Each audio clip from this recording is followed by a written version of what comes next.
И снова здравствуйте, ребята. Сегодня у нас 35-й G4 3 рестайлинг.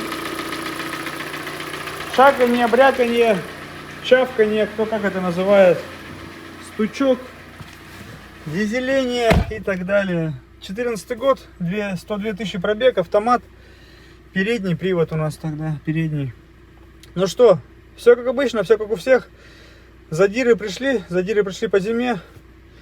Машина не ездила, ждала своей записи. Опять-таки клиент говорит, когда гнал или на обгон, или что там, пошли, газку подали, сзади клуб дыма, синющий, ничего не видно, люди напугались. Еще раз говорю, не стоит этого бояться, это вот особенность, я не знаю, как это назвать, почему так это происходит, у них я не знаю. Особенно у тех, у кого нет катализатора, эта история. У кого катализатор есть, она тоже происходит. Пары масляные копятся во впускном коллекторе, вы ездите аккуратно, потом где-то резко пошли на обгон, резко стартанули, она всосала с коллектора вот это маслице, плюнула в трубу, естественно, там дымище стоит, мама не горюй, ой-ой-ой. У кого такая история, паниковать не надо, то есть остановились где-то, прогазовали 3-4-4,5 тысячи, там до 5 доводим, маленечко, там минуту-полторы, маленько отдохнуть, дали машине, потом опять минуту-полторы прогазовали, чтобы это все масло выплюнуло из коллектора, и все. Вот такая вот беда. И клапан картерных газов заменили. Вот такая вот беда у этих моторов. Бояться не надо, это вот такая вот у них особенность нехорошая есть. Ну что, ну либо маслопомойку ставить, ну это, конечно же, колхоз и дороговато нормальная маслопомойка. Ну что, давайте будем приступать к разбору. Ребят, разбираем автомобиль. Так, что у нас тут? У нас тут катализатора, судя по всему, нет. Машина пахла. Крепление там выпускного коллектора вместо болта на 8. Там уже просто болт на 6 гайкой стоит. Ну и пахло, когда заезжала. Защелки, вроде фишки, все это дело целое стоит. Здесь ничего не снималось. Передняя крышка тоже не снималась. Заводская. Цепь не вытянута. Вот эти цепи долго ходят. Еще раз вам говорю, смысла просто так менять не надо. То же самое касается муфт, очень касается муфт на эти моторы, ребята, это повально, история какая-то происходит, и на новых машинах там 10, 20, 30 тысяч, последний раз человек писал, по-моему, Крета, у него 20 тысяч пробега, стук, и компенсаторов на холодную, и муфты при нагрузке протрескивают, на что официалы говорят, это норма для них, но, естественно, это не норма, 20 тысяч пробега на машине. Недавно был у нас мотор, после... Тоже ребят, мягко говоря, знаменитых, с одного канала делался мотор, там 30 тысяч отходили муфты, и тоже одна прямо развалилась, вторая была на исходе. Одна развалилась, даже ошибку начала выдавать, наш мотор. 30 тысяч оригинальные муфты отходили. Ребят, если муфта нормальная, не надо ее трогать. Большая вероятность того, что она проходит больше, чем поставить новую, оригинальную. Такие вот запчасти, такая вот реальная, к сожалению. К сожалению, подобрать их ничего нельзя, только корейские, поэтому, если компенсаторы там, да, подбираем, можно от японского, от немецкого автомобиля, и как бы вопрос решается, а то муфтам, к сожалению, нет. Поэтому, если она работоспособная, ничего не разбито, люфтов нет, оставляйте. Так, далее. Да, в принципе, все. Убираем ГРМ, убираем раз предвалы, достаем ГБЦ, смотрим на цилиндры. Работаем дальше. ГБЦ снято, ребят. Первый, второй, третий, четвертый. Первый, четвертый больше всего, второй, третий самые целые. Вот такая вот картина у нас в данном случае. Ну что, спишет антифриз весь. Спички, старый. Достаем блок, разбираем, смотрим на коленвал, смотрим на вкладыши коренные, шатуны нас не интересуют, они в любом случае будут новые ставиться. Работаем дальше. Ну что, данный мотор полностью разобран. Первый, тут аж на бок пошло, второй, третий, четвертый. Первый больше всего, это видно невооруженным взглядом. Аж вот на бок это все дело поехало.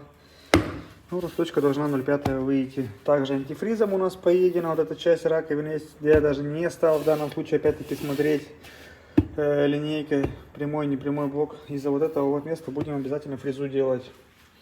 Вкладыши, ребят, ну, коренные вообще без вопросов. Даже группа просматривается. Коленвал, естественно, тоже без вопросов.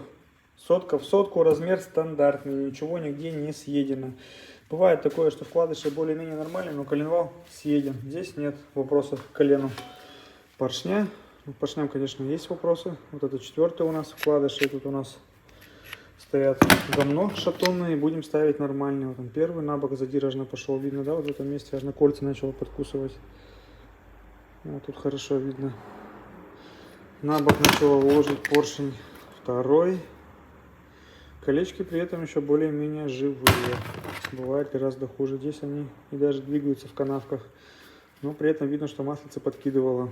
Вот такая вот петрушка.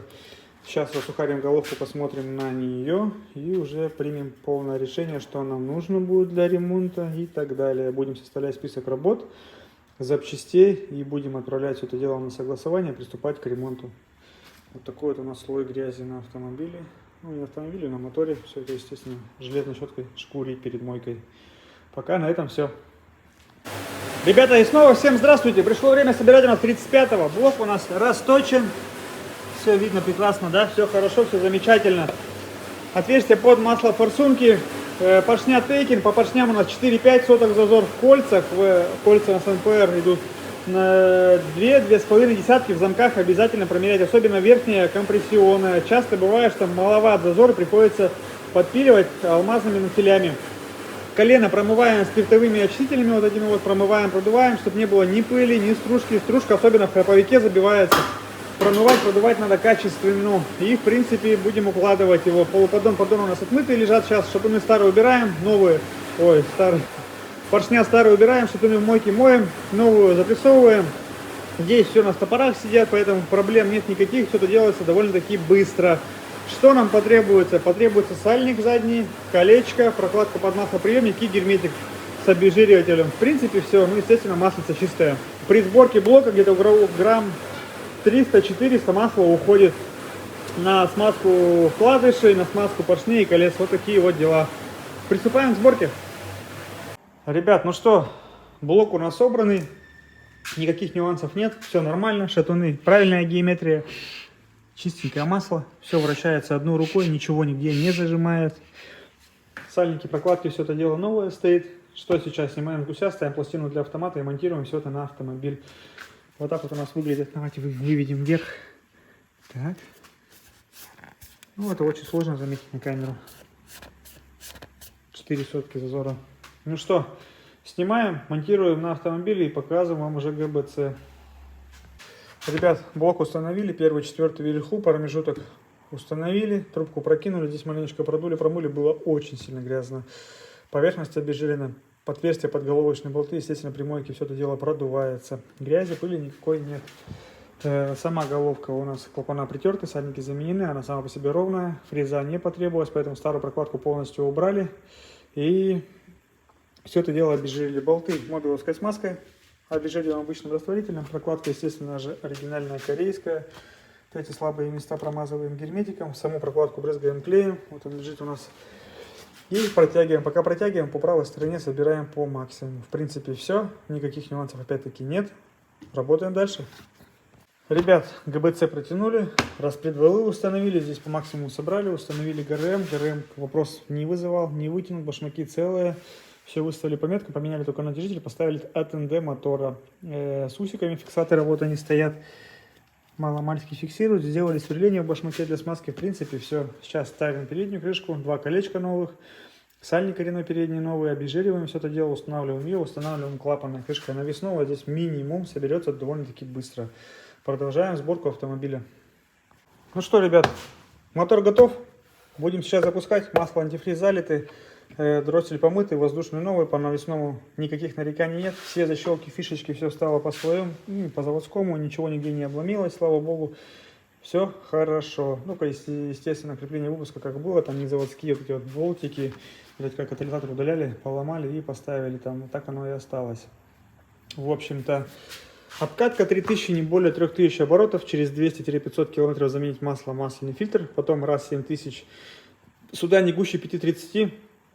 Чем гуще масла, монашные, НДшные, НБшные моторы, ДКДшные, тоже ДФЦшные, тоже, тем громче они работают. Это все рассчитано на муфты, компенсаторы, на жидкое масло. Ребят, когда вы заливаете густое, он гораздо грубее работает, гораздо шумнее. Учитывайте этот момент. Он и так вот этот именно мотор шумный, и компенсаторы, и муфты, самое главное, потрескивают. Но это вот такая вот особенность А еще густое масло заливать, это там вообще караул, как говорится. В общем-то, кстати, по компенсаторам повально брякают все новые машины, эти Hyundai Kia, и официалы говорят, это норма для них. Вот такие вот дела. Опять B5 допуски, в общем-то 95-й бензин. По цене у нас вышло в районе 115 тысяч за все про все, под ключ, за все материалы, работы, росточки и так далее. Клиент загнал. Деньги мы сразу не берем, ни предоплаты мы никакие не берем, а расчет именно когда машину забирать. Вот такие вот дела. Давайте будем делать первый запуск автомобиля. Так. Климатов, давление есть, аккумулятор есть. Ну, с Богом. Так.